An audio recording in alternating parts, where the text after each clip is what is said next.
Striker timnas Indonesia, Ragnar Oratmangoen tiba-tiba bicara hal negatif perihal skuad Garuda. Dia mengakui banyaknya pertandingan internasional membuat adaptasinya di FC Dender terhambat. Saya akui bahwa perkembangan saya di Dender agak melambat banyaknya pertandingan internasional, kata Ragnar Oratmangoen dikutip dari Gazette van Antwerpen Sabtu 11 2025. Dia menegaskan bahwa pernyataan bahwa laga internasional berdampak negatif untuk karirnya di klub tidak mengubah fakta kecintaannya terhadap timnas Indonesia. Hati-hati, saya suka membela negara saya. Itu benar-benar suatu kehormatan, kata Oratmangoen. Ragnar Oratmangoen saat ini memang tengah fokus bersama FC Dender. Dirinya dan para penggawa lain baru akan kembali ke timnas Indonesia pada Maret mendatang. Timnas Indonesia yang kini memiliki pelatih baru yakni Patrick Kluivert sudah ditunggu dua laga penting Grup C putaran ketiga kualifikasi Piala Dunia 2026 zona Asia. Skuad yang sebelumnya dipimpin Shin Tae-yong ini akan bertandang ke markas Australia pada 20 Maret sebelum menjamu Bahrain di Jakarta 5 hari berselang.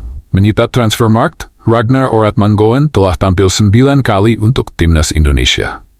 Semuanya terjadi di kualifikasi Piala Dunia 2026 zona Asia. Dalam periode tersebut, Ragnar Oratmangoen telah mengemas 2 gol. Gol pertama dicetak di laga debutnya kontra Vietnam, sementara gol kedua tercipta saat Garuda ditahan Bahrain 2-2. Selain gol, Oratmangoen yang terkenal memiliki mobilitas tinggi juga telah mencetak 2 assist bersama timnas Indonesia. Keduanya diciptakan masing-masing di pertemuan pertama dan kedua lawan Arab Saudi. Louis van Gaal batal jadi direktur teknik timnas Indonesia, kini diincar timnas Belgia. Rumor Louis van Gaal bakal menjabat direktur teknik setelah timnas Indonesia menunjuk Patrick Kluivert menggantikan Shin Tae-yong. Kemunculan Louis van Gaal pada 8 Januari 2025 lalu menjadi heboh lantaran berdekatan dengan momentum timnas Indonesia yang sedang mencari direktur teknik. Terbaru, Louis van Gaal kini masuk radar incaran Federasi Sepak Bola Belgia, RBFA. Ia disebut calon pelatih tim nasional mereka untuk menggantikan Domenico Tedesco. Laporan dari media Belgia seperti Headlatsde News mengindikasikan masa depan Tedesco bersama tim berjuluk itu Setan Merah diragukan. RBFA disebut tengah mempertimbangkan pergantian pelatih kepala setelah performa Belgia di bawah Domenico Tedesco dinilai tidak memuaskan. Tekanan semakin meningkat setelah tim ini gagal memenuhi ekspektasi di beberapa laga penting.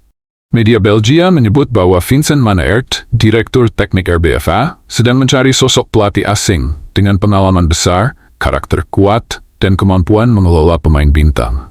Tidak ada jalan kembali bagi Tedesco.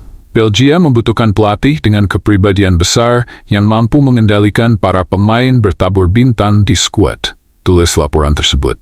Hal ini membuat nama Louis van Gaal, yang memiliki rekam jejak cukup mentereng, disebut sebagai salah satu kandidat yang paling sesuai. Louis van Gaal dianggap memenuhi kriteria yang dicari RBF.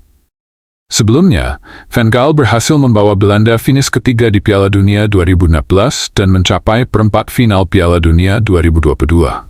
Di usia 23 tahun, pelatih yang dikenal dengan gaya kepemimpinan tegas ini masih memiliki reputasi sebagai ahli taktik yang mampu meraih hasil maksimal dari para pemainnya.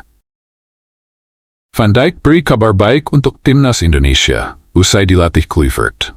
Di tengah keraguannya terhadap Patrick Kluivert, mantan pemain timnas Indonesia Sergio Van Dijk mengungkapkan kabar baik. Sergio Van Dijk buka suara terkait dipilihnya Patrick Kluivert sebagai pelatih timnas Indonesia menggantikan Shin Tae-yong yang dipecat PSSI. Menurut Sergio Van Dijk, ditunjuknya Kluivert merupakan hal yang bagus bagi sepak bola Indonesia, karena kini menjadi perbincangan di dunia. Hanya saja, Sergio Van Dijk meragukan Kluivert bisa mengemban target yang dicanangkan, yakni lolos langsung ke Piala Dunia 2026. Bukan tanpa sebab ia meragu, pasalnya, Kluivert tidak memiliki banyak waktu untuk beradaptasi. Apalagi, melatih tim nasional berbeda dengan klub yang pemainnya hanya jeda internasional saja bisa berkumpul. Hal yang sangat bagus adalah perhatian untuk Indonesia di media olahraga seluruh dunia. Di mana-mana orang sekarang tahu sepak bola Indonesia mau berkembang, ucap Van Dijk di Instagram. Tapi saya masih sedikit ragu, karena ekspektasi untuk PK Patrick Kluivert, dia harus dapat hasil yang terbaik di pertandingan kualifikasi Piala Dunia bulan Maret dan Juni, ujar Van Dijk menambahkan. Menurut Van Dijk, Kluivert kurang siap dipatok target jangka pendek. Pengalaman minim bisa jadi kendala tersendiri. Namun, dia berharap pendapatnya tentang Kluivert salah. Ia tetap mendoakan Indonesia bisa benar-benar mentas di Piala Dunia tahun depan. Dan satu yang dapat ia pastikan adalah dengan adanya Kluivert, serangan timnas menjadi lebih tajam. Untuk jangka panjang, saya yakin PK adalah pilihan yang baik. Dia punya pengalaman, dia punya nama besar, dan saya masih ingat bekerja dengan PK saat saya main di Brisbane Roar 2010. PK menjadi pelatih asisten magang dari pelatih kepala. Pengalaman saya dengan PK sangat positif dan saya yakin dia jauh lebih baik sekarang. Dan pasti serangan timnas menjadi lebih tajam juga. Ada satu benang merah yang mengikat calon asisten pelatih timnas Indonesia Alex Pastoor dengan tim merah putih dari 2006 alias 21 tahun silam. Pelatih berpengalaman asal Belanda, Alex Pastoor, dikatakan bakal menjadi salah satu asisten pelatih kepala timnas Indonesia, Patrick Kluivert, bersama dengan Danny Lanzat. Patrick Kluivert sendiri diumumkan sebagai pelatih baru timnas Indonesia pada Rabu, 8 2025. Untuk menggantikan Shin Tae-yong yang diberhentikan pada Senin harinya. Alex Pastoor bisa dikatakan bakal menjadi otak di dalam tim kepelatihan timnas Indonesia, berkat pengalaman intensifnya melatih klub-klub Liga Belanda dalam 20 tahun terakhir. Selain itu, Pastoor juga telah ada kaitan dengan timnas Indonesia. Hal ini datang lewat jalur salah satu pelatih ternama Belanda, Foppe de Haan, mantan pelatih dan pria yang menjadi mentor Pastoor. Hal ini diketahui dari artikel media Belanda Omroep Flevoland tertanggal 4 November 2024 yang meliput peluncuran buku pria bernama lengkap Alexander Anton Aiko Pastoor tersebut. Pastoor memberikan salinan pertama bukunya yang berjudul Dengan Kaca Terbuka, mengikuti jejak Alex Pastoor, itu langsung kepada Foppe de Haan. De Haan sendiri, yang telah berusia 81 tahun, menjadi bagian dari launching buku yang melibatkan nama-nama beken di dunia kepelatihan Belanda, seperti pelatih timnas Belanda, Ronald Koeman, ex-pelatih Oranje Bert van Marwijk, dan Mark van Bommel. De Haan adalah pelatih top pada masa aktifnya, dengan keberhasilan membawa tim junior Belanda, Jong Oranje, juara Euro U21 beruntun pada 2006 dan 2007.